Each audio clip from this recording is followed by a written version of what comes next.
Ja, ihr Lieben, willkommen zurück. Wir wollen weitermachen im Programm. Wir haben ja wirklich ein großartiges Programm hier auf der Yellow Stage. Also schön, dass ihr wieder so zahlreich mit dabei seid. Und das Thema, was jetzt kommt, ich erinnere mich noch gut dran, das ist aber echt schon viele, viele Jahre her, wo ich auf einer Veranstaltung war und wo ich mich gewundert hatte, dass plötzlich die WhatsApp-Nummer, also die Handynummer von einem Unternehmen bekannt gegeben worden ist, im Sinne von hier, lasst uns connecten. Und das waren so damals die Anfänge gewesen von WhatsApp-Marketing. Mittlerweile, wir haben ja eben auch Tarek hier auf der Bühne im Live-Podcast gehört, mittlerweile ist ja WhatsApp-Marketing komplett gängig in den Unternehmen, bei Brands und viel, viel effizienter und effektiver, als es beispielsweise E-Mails sind, weil was öffnet man eher, eine E-Mail oder eine WhatsApp? Da ist, glaube ich, die Antwort klar, das ist eine WhatsApp. Und wir haben jetzt hier jemanden auf der Bühne, der ein sehr bekannter Gründer ist, der neu gegründet hat, widmet sich nun eben WhatsApp-Marketing. Die Rede ist von dem Gründer von Captain Sun. Der hat seit einigen Jahren mit Charles ein Unternehmen gegründet, was sich eben WhatsApp-Marketing komplett darauf fokussiert hat. Über deren Software können nämlich Online-Händler beispielsweise ihren Kunden nicht nur per WhatsApp entgegentreten, sondern haben auch die Möglichkeit, ihre Produkte direkt über WhatsApp den Kunden anzubieten und diese können diese dann auch entsprechend kaufen. Macht das auch sehr erfolgreich. MediaMarkt gehört zu seinen Kunden, About You, SNOCKS, und er wird jetzt erstmal alleine auf die Bühne kommen, hat aber später noch einen Special Guest mit dabei. Es geht nämlich um etwas, was ich so auch noch nicht gehört habe, nämlich ein WhatsApp-Game. Ja, ein WhatsApp-Game. Er hat für WWF, das ist einer seiner Kunden, hat er ein WhatsApp-Game initialisiert als nationale Werbekampagne. Das wird erst nächste Woche gelauncht, aber er macht jetzt hier eine exklusive Premiere für uns. Also ihr dürft euch darauf freuen. Das Thema, über das jetzt gesprochen wird, lautet Game-Changing Conversations, How Brands Unlock the Power of WhatsApp Marketing in 2023. Der Titel ist auf Englisch, die beiden sprechen Deutsch, aber sie haben heute Kunden hier mitgebracht und deswegen haben sie sich gesagt, Mensch, dass auch alle das verstehen, was wir hier sagen, machen wir das mal auf Englisch. Die Kunden sind nämlich international. Deswegen, ladies and gentlemen, please welcome the founder of Charles and Captain Sun, Artem Weisbeck.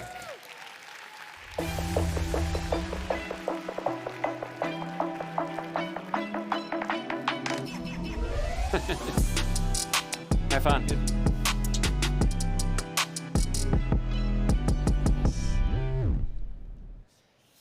Hello, so nice to be back here.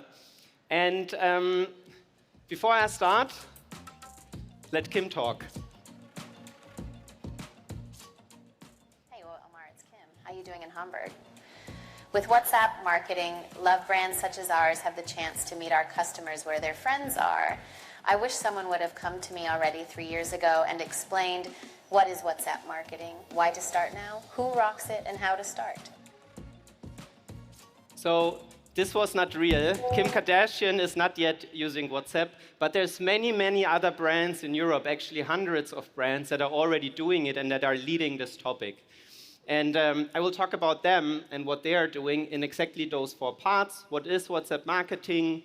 Why you can do it if you want to and why you should do it now, who rocks it, and how to start.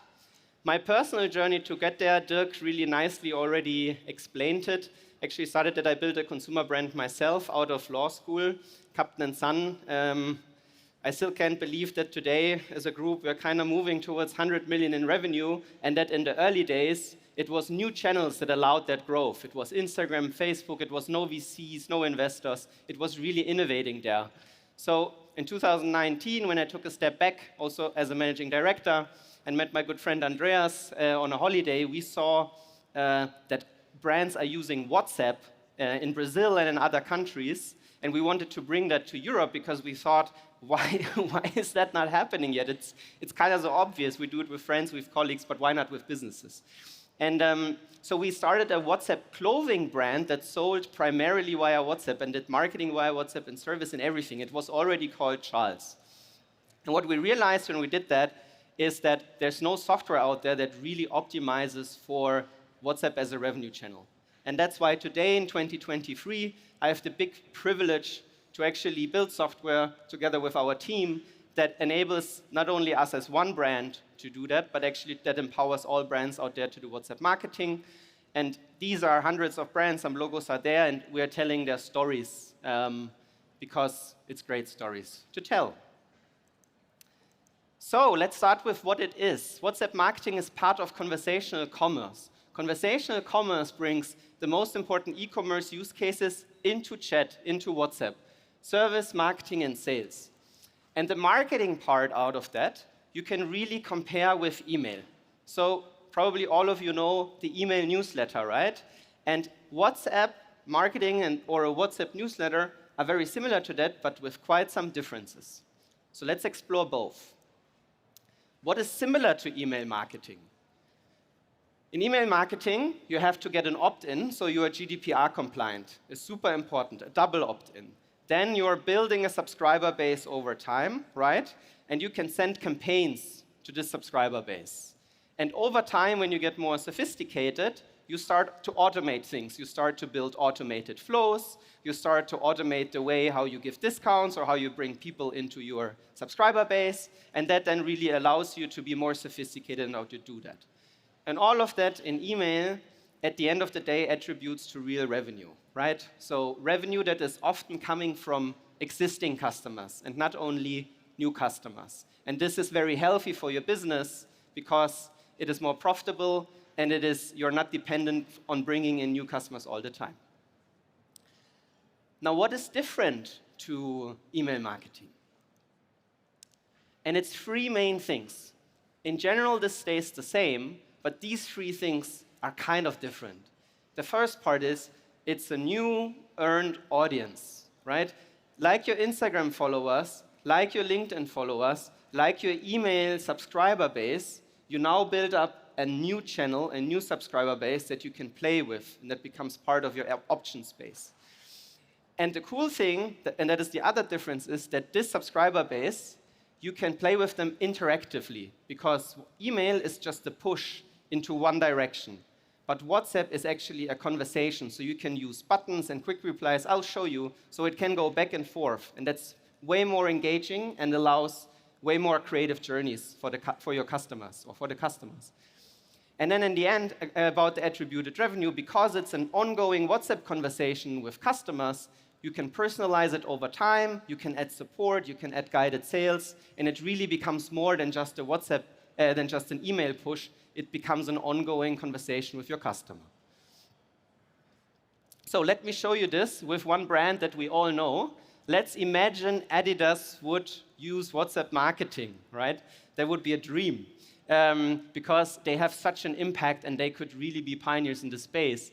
So they would collect from their website, there would be a pop-up, get a WhatsApp opt-in, get 10% if you become one of our WhatsApp subscribers, and then you get into a chat with Adidas.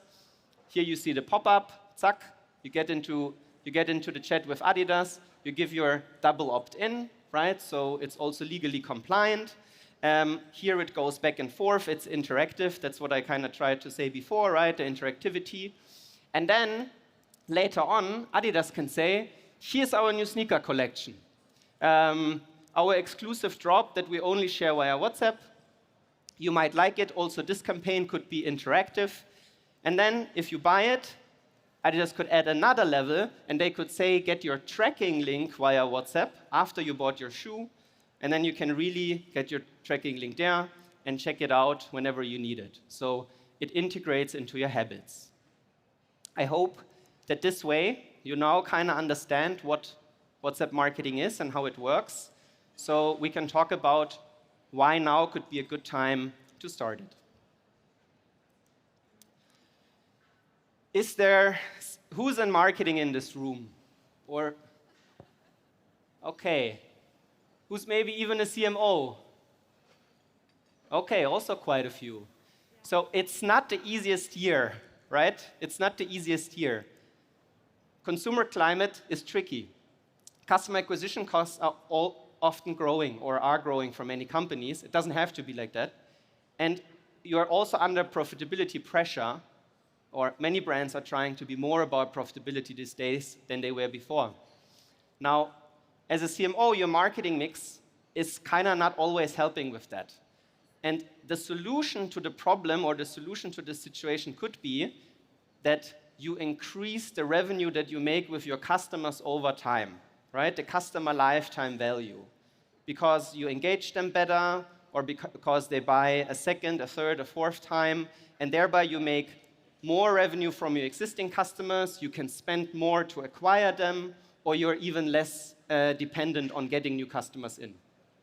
But the problem about that is that how do you actually access and engage your customers? Email opening rates are continuously going down, right? Because of many reasons. Website accounts, many customers don't like to do them. And even when they get an account, the personalized experience they get also comes via email, which brings us back to the first problem. And then there's apps, right? Apps are super cool. You can notify them, you can build your own universe, but the average German only downloads around 0 apps per month, right? It is really hard to get them into an app. So how do you do that as a CMO? How do you do that as a marketing team? How do you address this? And WhatsApp can be kind of a blue ocean market, right? It, again, can be a new channel to access your customers where you're integrated into the habits of people and you are where the people already are. And more importantly, you can have a pioneer's advantage because, like in many blue ocean markets, the ones that are first get extraordinary results. It's like email in 2005, it's like Facebook in 2012, it's like Instagram in 2015, what we could have done with Captain Sun these days. We're in a similar time. And it helps you to solve this problem, right? It helps you to grow your customer revenue over time because you have very high opening rates. At the moment, it's over 90%. You have, because of this interactivity, between 20 and 25% engagement rate on average. Your customers are always locked in, right? Because when they use WhatsApp and they write you via WhatsApp, you can identify them with their phone number. And email and WhatsApp together are a great duo because they both have strengths and weaknesses, so you can build a holistic CRM strategy, right? What comes on top of that, talking about the pioneer advantage, is that in China, via WeChat, what I'm talking about is already happening to basically the whole population, or basically with the whole population. In Brazil, there it already went over to a late majority. More than 50% of Brazilians buy products and services via WhatsApp. And what we saw in Europe with our exclusive insights was that in 2021, 2022, smaller direct-to-consumer brands, they were the pioneer in this innovators. They were the pioneers, the innovators in this technology adoption cycle. But now, bigger enterprises are starting to catch up, are starting to use their playbooks, and are starting to do the same or even come up with their own playbooks. MediaMarkt, About You were just examples. So this is the pioneer advantage as we talked about Instagram, email, and so on. And Meta themselves is driving that trend. Meta has to grow, right? They're a publicly listed company. The ads business struggles. The metaverse revenues, they are maybe coming in 10 years from now. And WhatsApp is used by billions of people worldwide, and it's unmonetized. So they monetize it by offering an API to businesses, right, where they can use WhatsApp as a commerce channel on scale or as a marketing channel on scale, sending notifications out to hundreds of thousands of people, integrating into your other systems, or customizing what you want to do. So they are really driving this trend with us. Okay. There was a lot of theory. Let's, like through a photo book, I'll flip you through a few great examples of brands that are really rocking it. About You, Tarek talked about it today. They let influencers talk about their own About You WhatsApp channel, and so they brought traffic, kind of opt-ins, from Instagram into WhatsApp. Mamali, who are doing food for dogs, they they used a thank you page. So what I showed you with the tracking to kind of get an opt-in and then get sure that the second purchase or another purchase comes in earlier. They were driving retention here. SNOCKS, you also know well, before customers leave their website, they tell them, hey, you can get a discount via WhatsApp.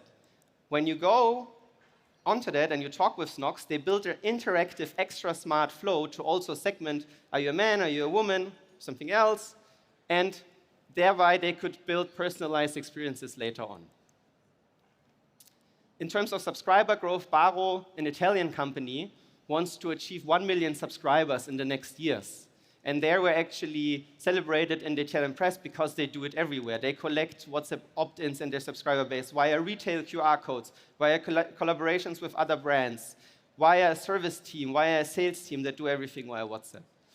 And Purelei, they were smart about how they organized it internally. They said, okay, we start in the business development team, and when they achieve a certain goal, in their case 500,000 euros in revenue via WhatsApp, then we will bring it into the bigger CRM team and then really scale it. MediaMarkt shows how you can create great opening rates, right? By doing smart notifications. Wie abgefahren ist das denn? And then you want to click. Blackroll created a pre-sign-up, so later when they actually sent the real campaigns, they had 18% conversion rate. That's every fifth person that bought. And then brands like Oatsum, they use the interactivity, but it would take now a little bit of time, but you would see how it goes back and forth. And overall, in terms of revenue, just these three cases, Baro, SNOCKS, Purelei, the ones that I showed you together do over 5 million in revenue via WhatsApp. So it's really happening. But not every brand has to optimize for revenue. Some also want to optimize for storytelling, for community, and for experience. And for that, I would really love to bring Karl Nowak on stage from the WWF. He's saving species.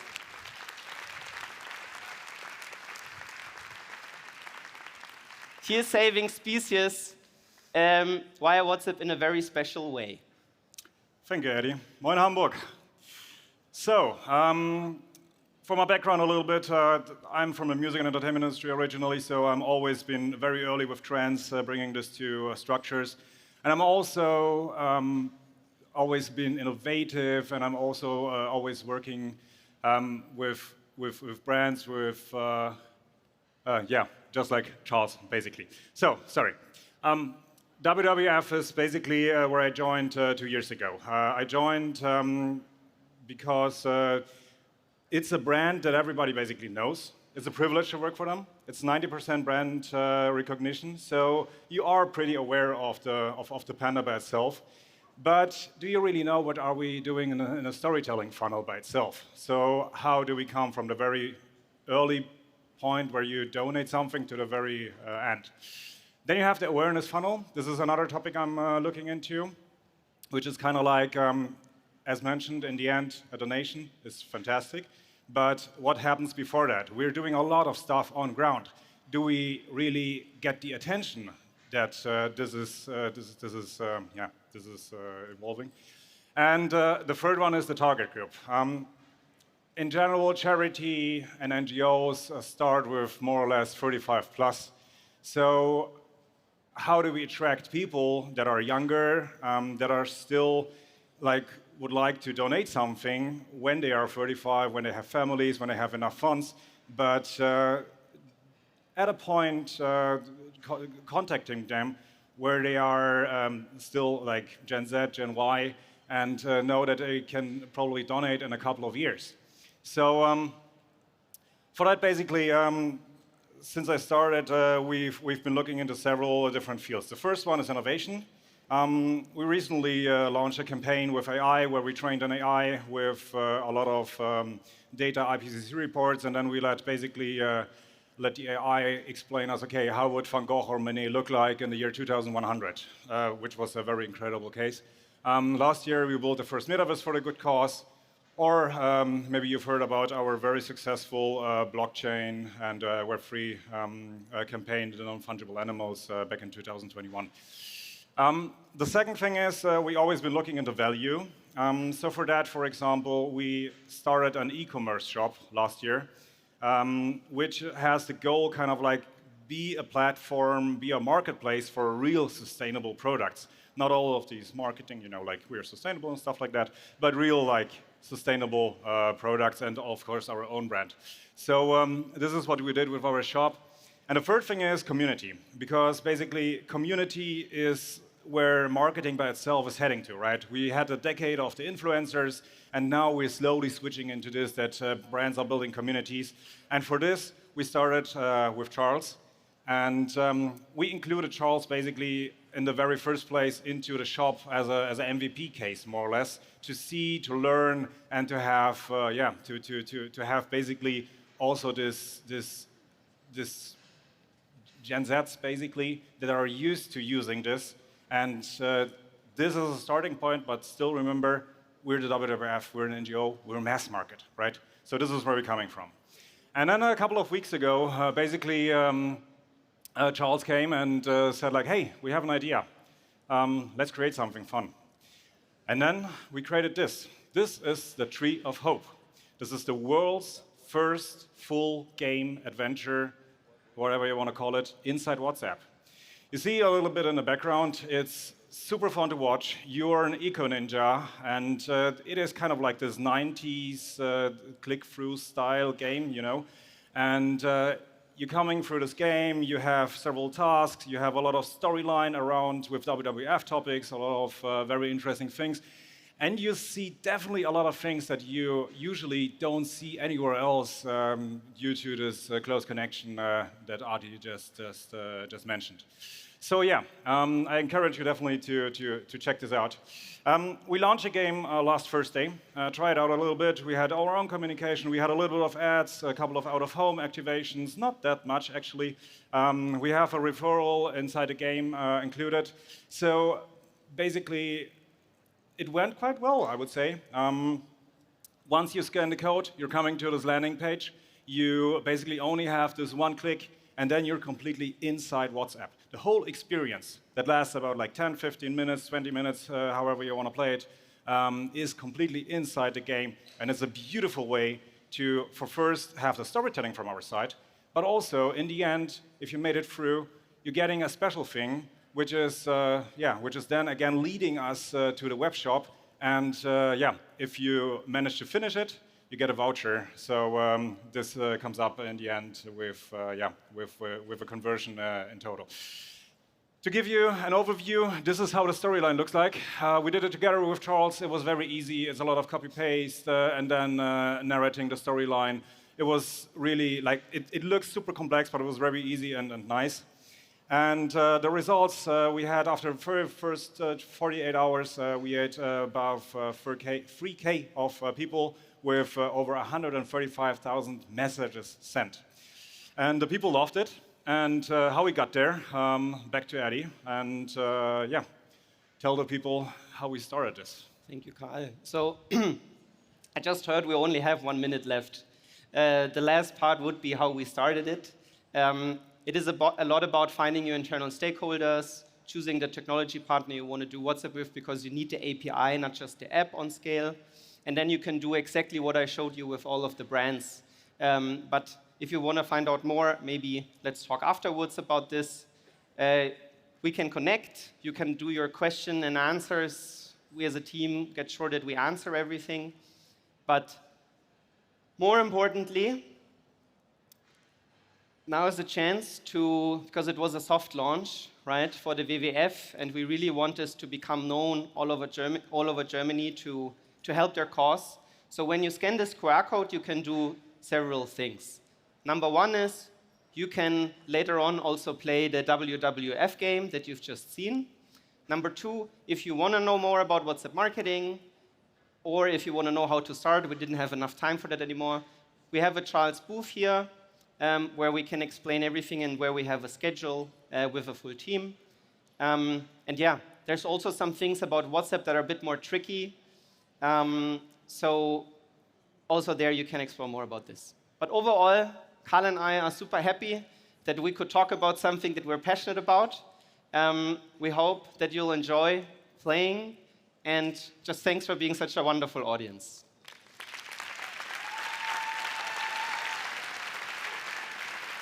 Mega gemacht. Right. Vielen Dank, ihr beiden. Danke euch. Und genau, nimm's einfach mit runter. Denn, meine Damen und Herren, was jetzt kommt, ist eine Weltpremiere. Was dahinter steckt, verrate ich euch in 1-2 Minuten, denn wir haben als nächstes den Gründer von Tomorrowland hier auf der Bühne. Und was der uns zu erzählen hat, ich kann euch nur empfehlen, hier zu bleiben, beziehungsweise die Plätze einzunehmen. In 1-2 Minuten wisst ihr, was hier oben dann auf der Bühne passiert. Bis gleich.